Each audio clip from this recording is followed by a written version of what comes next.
मी योगिता पाटील खपके माहेरची आणि सासरची योगिता भाऊसाहेब थेटे। आज मी कर्मवीर भाऊराव पाटील महाविद्यालय पंढरपूर या ठिकाणी मराठी विषयाचे शिक्षिका म्हणून कार्यरत आहे। या गोष्टीचा मला खूप आनंद वाटतो। पण माझा हा इथपर्यंत येण्याचा जो प्रवास आहे तो संघर्षमय झाला। पण हा प्रवास खरंच संघर्षमयच घडला।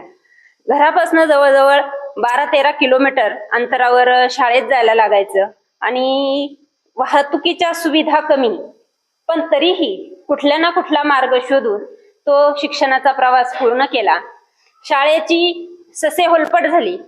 4थी पर्यंत एका शाळेत, त्याच्यानंतर 7वी पर्यंत दुसऱ्या शाळेत, परत 10वी पर्यंत आणखी दुसऱ्या शाळेत, परत नंतर मात्र रयत शिक्षण संस्थेचा तेव्हा 11वी पासून आधार मिळाला आणि 11वी ते ग्रॅज्युएशन कर्मवीर अण्णांच्या रयत शिक्षण संस्थेमध्ये शिकायची संधी मिळाली। त्याच्यानंतर बीएड करायचं, ते बीएड ही पुन्हा नाशिक सारख्या शहरामध्ये नंबर लागला। तिथंही आईवडिलांनी पाठवलं आणि ते बीएडचं शिक्षण पूर्ण केलं।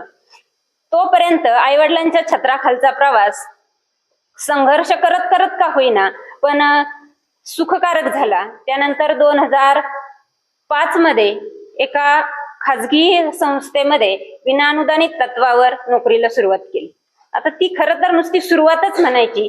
पगार मिळाला होता 6 महिन्याचा मिळून 3000 रुपये।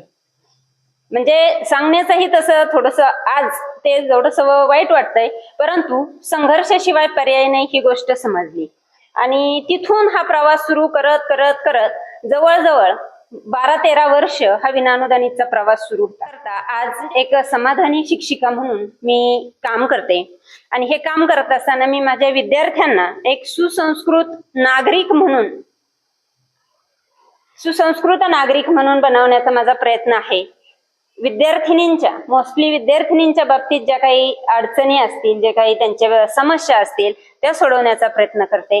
आणि त्याच्याबरोबर माझ्या कुटुंबातील जे मुलं आहेत, माझे मुलं असतील, माझ्या नंदेची मुलं असतील, जावेची मुलं असतील, बहिणींची मुलं असतील, या सगळ्यांना शिक्षणासाठी सपोर्ट करत असते। आणि समाजाकडून स्त्रियांकडे बघण्याचा जो काही एक दृष्टिकोन आहे तो दृष्टिकोन बदलावा असं मला वाटतं। प्रत्येक मुलीला, प्रत्येक स्त्रीला काम करताना एक सपोर्ट सगळ्यांनीच दिला पाहिजे। आई वडील तर आपल्याला सपोर्ट देतातच, पण समाजातल्या सगळ्याच व्यक्तींनी हा सपोर्ट दिला पाहिजे अशी माझी एक रास्त अपेक्षा आहे।